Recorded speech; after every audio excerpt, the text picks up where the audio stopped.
For years, my parents belittled me, exalting my sister while crushing my spirit. They'd taunt, their words cutting deep.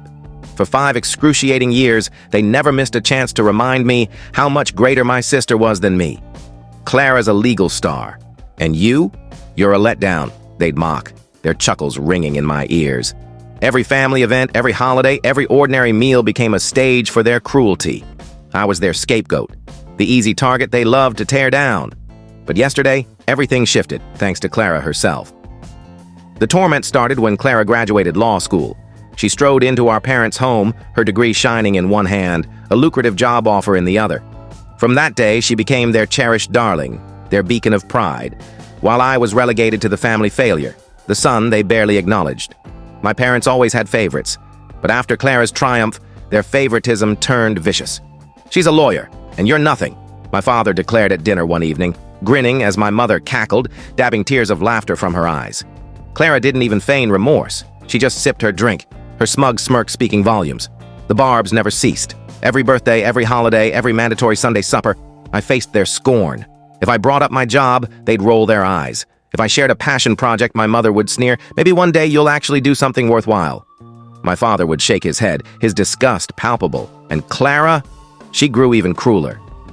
"Evan the Empty," she once jeered in front of our whole extended family. "You should etch that on your resume."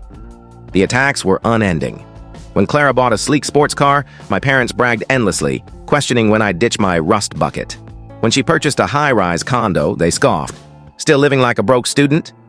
When she jetted off to Europe, they'd remark, "If you worked harder, maybe you'd have a real life." I tried standing up for myself. I tried ignoring them. I even avoided their house for months, but nothing helped. The moment I stepped through their door, the ridicule resumed. The only people who ever defended me were my grandparents. My grandfather once barked at my dad, "That's enough," but my father just laughed it off. "We're just joking," he'd say. My grandmother would murmur, "I believe in you." But it changed nothing. Clara was their idol, and I was the failure they wished didn't exist. Then came a phone call that turned everything upside down. Late one night, Clara called, slurring and crying. She needed help. Not just cash, but a place to crash. I nearly hung up, but something kept me listening. 6 months prior, she'd asked me for $6,000, swearing she'd repay me. She never did. Now she was calling again, desperate. "I'm out of options," she sobbed. Against my instincts, I asked what happened. The truth spilled out. She'd been sacked from her elite law firm months ago. She wouldn't explain why, only that it was unjust. Then came the bombshell. She'd burned through her savings, maxed out her cards, taken loans, and worst of all, had been secretly borrowing from our parents. The same parents who mocked my struggles had been bankrolling her, covering her expenses, hiding her failures. But the real twist? Clara had been funding them for years, their house, their trips, their extravagant lifestyle, all paid for by her. Now, she was broke. "I sold my car," she whispered. "I'm losing my place. I have nothing." I should have pitied her, but I laughed instead. The perfect daughter had crashed, and I knew what to do next. I let Clara move in, not out of compassion, but intrigue. I wanted to see how she'd cope depending on me, the brother she'd always despised. She showed up the next day, a shadow of her former self, hair unkempt, clothes rumpled, eyes vacant. My friend Sophie, who'd endured Clara's venom for years, was livid. The atmosphere was tense, but Clara kept to herself, hiding in the spare room, consumed by shame. Then my parents called. My mother faked gratitude, but her voice dripped with insincerity. My father insisted Clara return home. They couldn't bear their flawless daughter relying on me. Days later, I overheard my mother urging Clara to ask me for cash. The hypocrisy was astounding. After years of ridiculing me, they now saw me as their piggy bank. I confronted Clara. "If you ask me for money for them, you're gone." She didn't protest. The final showdown happened at my grandparents' house. My parents, frantic, tried to guilt me into supporting the family, but my grandmother erupted, revealing how they drained Clara while demeaning me. The room fell silent. "Later," Clara confessed, her voice shaking. "They used me," she said, "and I let them.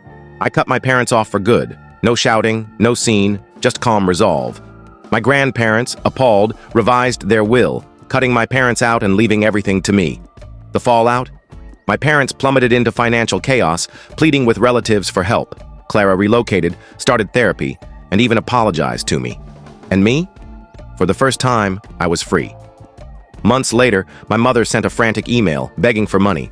My father's message was colder. "You'll pay for this." But I just smiled. They wanted a perfect child. Turns out they chose the wrong one. In the months that followed, the full extent of my parents' financial mess came to light. They hadn't just relied on Clara's income, they'd been living wildly beyond their means for years. When my grandparents hired a financial auditor, they uncovered multiple mortgages on their home, staggering credit card debt and loans against their retirement funds, all while posing as comfortably middle class. The irony? The opulent lifestyle they'd used to shame me, the fancy dinners, the luxurious getaways, the constant home renovations, had all been bankrolled by Clara's earnings. Now, with her money gone, their world was crumbling. Meanwhile, Clara stunned everyone.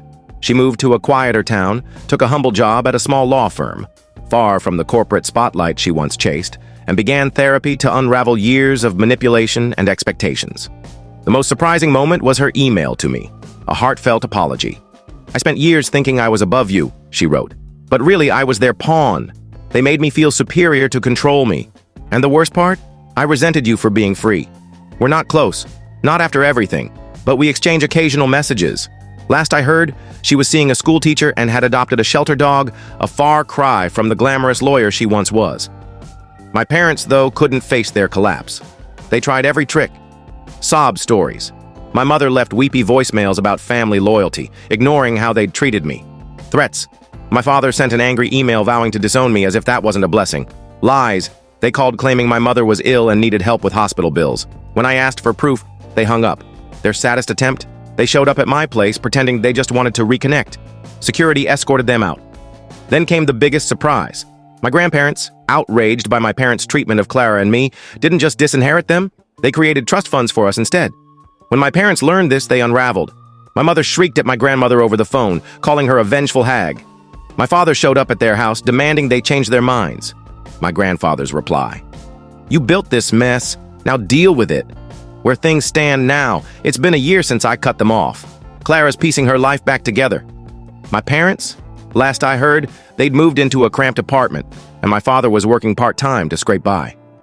As for me, I used part of the inheritance to launch my own company, something my parents would have scoffed at me for even dreaming of. And the best part? For the first time, I don't care what they think. They spent years insisting I'd never match Clara's success. But in the end, I'm the one who broke free. If you connected with this story and felt its raw emotion, please give it a thumbs up, share it with others, and follow the channel for more real-life tales and heartfelt experiences. Your support means everything and helps us share more stories like this. Thank you for reading, and I'll catch you in the next one.